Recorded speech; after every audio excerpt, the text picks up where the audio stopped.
Hey guys, welcome to Career Banale. Actually, today we are going to start with our next 10 words of the day, right? So, we are going to finish these 10 words in 3 minutes.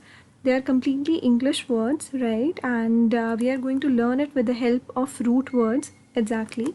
So, what is root word actually, guys? See, in root words, we break the words into 2 or 3 parts, right? And depending upon that, we find the meaning of that word. So, for example, here we can see the word reaction, right? So, we are going to break the word, right? Re plus act plus ion. So, here prefix एक word से पहले वाले word को prefix बोलते हैं, word के and के word को हम सफिक्स बोलते हैं, और जो सेंटर का वर्ड होता है उसे हम रूट और बेस वर्ड बोलते हैं.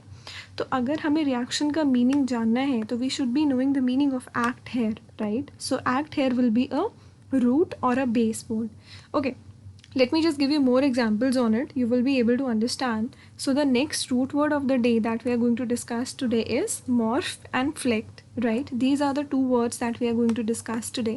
Is words ke through you will be able to understand more words, like the 10 words that we have for the day.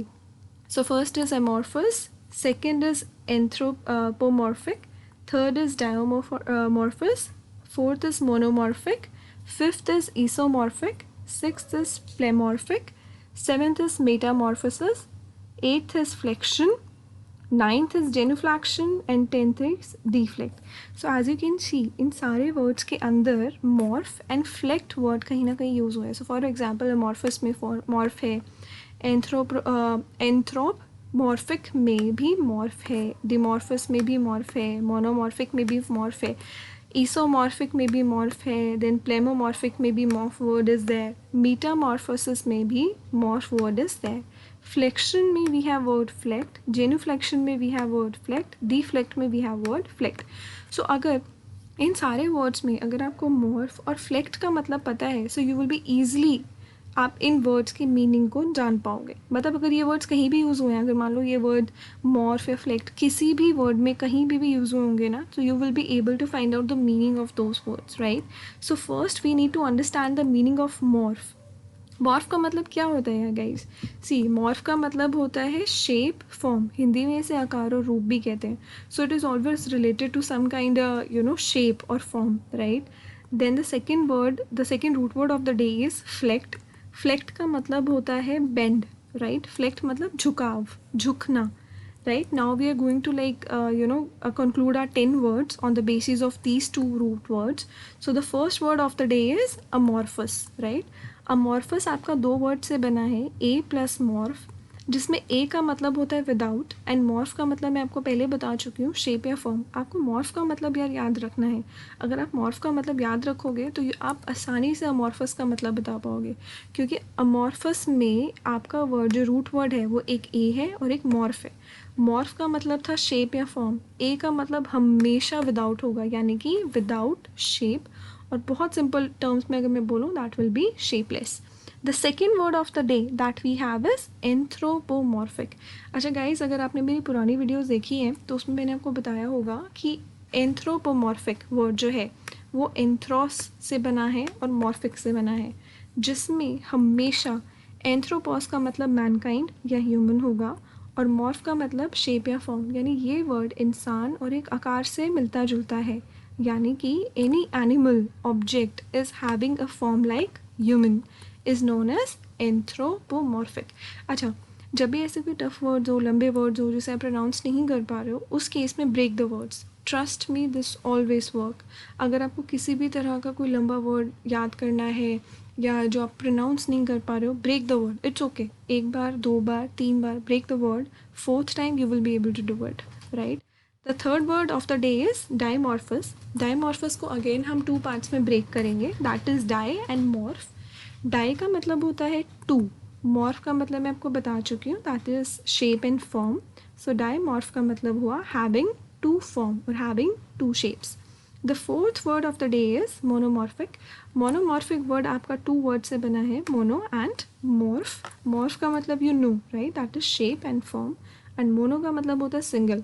अच्छा, you must have heard one word name as monopoly, right? Monopoly में भी mono plus poly word आता है, जिसमें mono का मतलब होता है सिंगल एंड पॉली का मतलब होता है सेलर यानी single seller. Monopoly is related to like economics. अगर आप में से किसी ने इकोनॉमिक्स में मोनोपोली पढ़ा हो, परफेक्ट कंपटीशन पढ़ा हो, तो this word is related to that. Monomorphic का मतलब होता है सिंगल फॉर्म, कि उसकी सिर्फ एक सिंगल शेप है, सिंगल फॉर्म है. That is known as monomorphic. So the fifth word of our day is isomorphic. See guys, it's very easy. Trust me, you just need to break the words and then you will be able to find out the meaning of any word. अगर आपका ये morph word कहीं पर भी use हुआ होगा ना, आप इससे आराम से पता लगा लोगे कि यार ये हमेशा किसी शेप या किसी फॉर्म से रिलेटेड है. अगर मैं isomorphic जो हमारे फिफ्थ वर्ड है उसकी बात करूँ, let's break it in two parts. Again, iso plus morph. Iso का मतलब होता है सिमिलर या अलाइक. ए का मतलब हमने पढ़ा था विदाउट, एंड ईसो का मतलब होता है अलाइक. मॉर्फ का मतलब होता है आपका शेप या फॉर्म, यानी कि this is a similar shape having a same form. अगर आप वैसे इन वर्ड्स के मीनिंग याद करोगे तो guys trust me, you will be getting confused. It's better to always use root words. अगर आप जितने ज़्यादा रूट वर्ड्स याद करोगे उतना ज़्यादा आपकी इंग्लिश और वोकैब अच्छी होगी. Trust me, this is like because आप खुद सोचो, पहले बहुत सारे वर्ड्स हुआ करते थे और हम लोग उसके मीनिंग नहीं याद कर पाते थे, राइट? बिकॉज एक एक वर्ड्स को अगर आप डिक्शनरी को याद करने बैठोगे फिर तो guys it's going to done, like फिर तो हो गया, right? It's better to play safe and learn through root words. Root words ऐसे होते हैं जिसका मीनिंग कभी नहीं बदलता है. याद करना थोड़ा मुश्किल है but it takes time, but एक बार अगर आपको याद हो गए ना तो ट्रस्ट में वो लॉन्ग टर्म काम आते हैं. The sixth word of the day is pleomorphic, right? अब इसमें हम इसको दो पार्ट्स में अगेन डिवाइड करेंगे, प्लियो एंड मॉर्फ में. जैसे मैंने आपको यहाँ पे बताया, प्लियो का मतलब होता है मोर और मॉर्फ का मतलब होता है शेप, राइट? सो यानी कि having more than one forms और शेप, जिसमें एक से ज़्यादा शेप या आकार हो, that is known as pleomorphic. The seventh word of the day is metamorphosis. Metamorphosis को अगेन हम टू वर्ड्स में डिवाइड करेंगे, लाइक एक रूट वर्ड होगा, राइट? अब इसमें मेटा का मतलब होता है चेंज. ट्रस्ट मी गाइज, आप कहीं पे भी मेटा का मतलब यूज़ करोगे that is always related to a change, right? And morph का मतलब तो I have already told you, that is shape and form.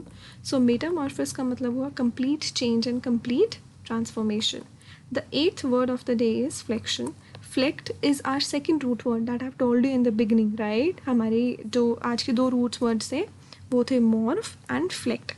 तो मॉर्फ का मतलब मैं आपको टॉप सेवन वर्ड्स में अभी तक बता चुकी हूँ, which is related to shape and form. Flect का मतलब होता है विच इज़ बेंड, राइट? जो बेंड हो, जिसमें थोड़ा झुकाव हो. अब अगर ये वर्ड देखो आप, फ्लेक्शन, राइट? जो इंजीनियरिंग के बच्चे होंगे they will be easily be able to like tell me the meaning of flexion, because वो ये वर्ड रेगुलर बेसिस पे देखते हैं या अपनी स्टडीज़ में पढ़ते हैं. लेकिन अगर मैं बात करूँ ऐसे बच्चों की जो आर्ट से हैं या कॉमर्स साइड से हैं, जिनका इस वर्ड से कोई लेना देना नहीं है, they will be getting confused, trust me, right? So it's always good to use root words. So flection को हम दो पार्ट्स में ब्रेक करेंगे. First is flect which means bend and second is TION. This is in the form of state. See, कुछ ऐसे words भी होंगे जिन्हें आपको नाउन, एडजेक्टिव, प्रोनाउन के फॉर्म में यूज़ करने पड़ेंगे. ये आप जब प्रैक्टिस करोगे उसके साथ you will be able to understand कि कहाँ आपको नाउन यूज़ करना है, कहाँ एडजेक्टिव एंड कहाँ प्रोनाउन, राइट? सो फ्लेक्शन का मतलब यहाँ पे the state of bending. Okay, ION का यहाँ पे मतलब है किस स्थिति में या किसी अवस्था में, right? The ninth word of the day is genuflection. Genuflection को हम लोग तीन पार्ट्स में डिवाइड करेंगे. As I told you, flect is there, right? Flect is a root word. आपका यहाँ प्रीफिक्स है GE एंड आपका सफिक्स है TION, ठीक है? TION, as I told you, it's in the being of a state, right? And G is always related to earth. So for example you have heard the word geology. Geology में जो GE है it is always related to earth and logy का मतलब होता है study. So यानी the study of earth is known as geology. See how is it easy ना?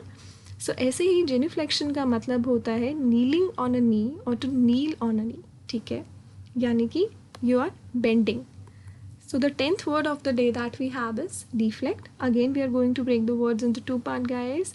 That is de and flect. De का मतलब होता है away and flect का मतलब होता है to bend, यानी कि to turn away, to blend away is the meaning of deflect, right? So these are the 10 words of the day that we have done and इसमें हमने दो रूट्स वर्ड करे. एक्चुअली वैसे तो हमने हर वर्ड में कोई ना कोई रूट वर्ड पढ़ा है, right? So I really appreciate like if you guys can just go through it once, try to memorize it. Trust me, जो लोग इंग्लिश पढ़ना चाह रहे हैं उनके लिए भी जो कुछ सीखना चाह रहे हैं उनके लिए भी this is very very helpful, right.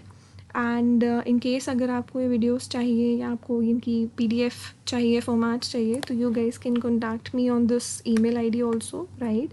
You can comment below the video, you can join us on Telegram पे हम रोज़ पोस्ट करते रहते हैं। We conduct test also there, right, to improve your vocab. We have a page on Facebook, we are on Instagram also. Okay guys, let me know whatever your feedback is, whether you like it, not like it. Take it, do let me know with your feedback, we'll work on it. Thank you for your time, take care.